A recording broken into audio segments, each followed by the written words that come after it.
अगर आप सब चाहते हैं जीतराज प्रेमी के वीडियो आप सब तक पहले पहुंचे तो लाल बटन को दबाकर चैनल को सब्सक्राइब जरूर कर ले और साथ में बेल आइकन को दबाना ना भूलें। आपका नाम क्या है? DJ Ajit, DJ Ajit, DJ Ajit, DJ Ajit, DJ Ajit, DJ Ajit, DJ Ajit.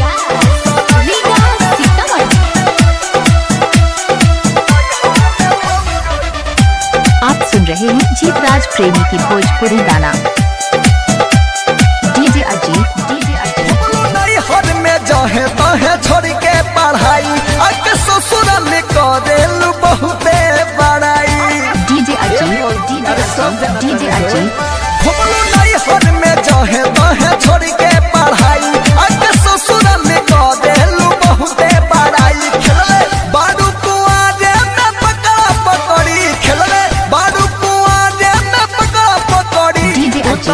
हर में भौजो चराइलु बकरी।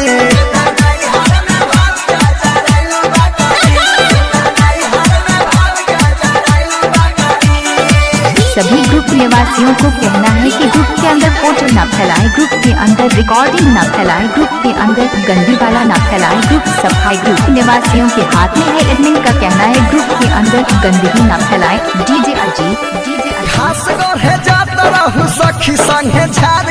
इलाका जहाँ का भी होगा धमाका तो जीतराज प्रेमी का ही होगा।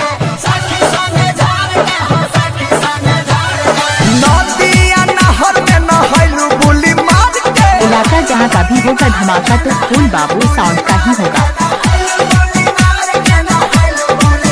रोजे पता बहरलू बिनलू लकड़ी, रोजे पता बहरलू बिनलू लकड़ी। तू तो नई हर में भौजो चराइलू बकरी। DJ Ajit, DJ Ajit.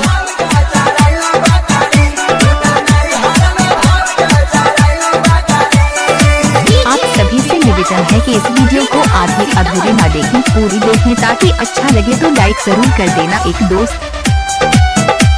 आपका नाम क्या है? मेरा नाम जीतराज प्रेमी, जीतराज प्रेमी। भीतर के गोरते हवा हरवा करिया। आप सुन रहे हैं जीतराज प्रेमी की भोजपुरी गाना। पैसे भैया रखी है विकेश भोजपुरिया।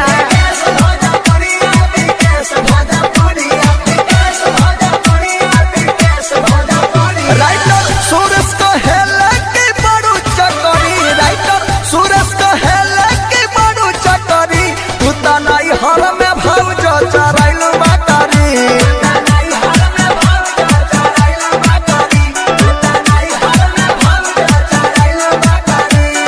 नई हर में जाहे ताहे छोड़ के पढ़ाई आके ससुराल करेलु बहुते बड़ाई। खेलले बारू कुआरे में पकड़ा पकड़ी, खेलले बारू कुआरे में पकड़ा पकड़ी। तू तो नई हर में भौजो चराइलू बकरी। आप सभी को जीतराज प्रेमी की तरफ से हार्दिक अभिनंदन करता हूँ। आपका नाम क्या है? जीतराज प्रेमी, जीतराज प्रेमी, जीतराज प्रेमी। मेरा नाम जीतराज प्रेमी।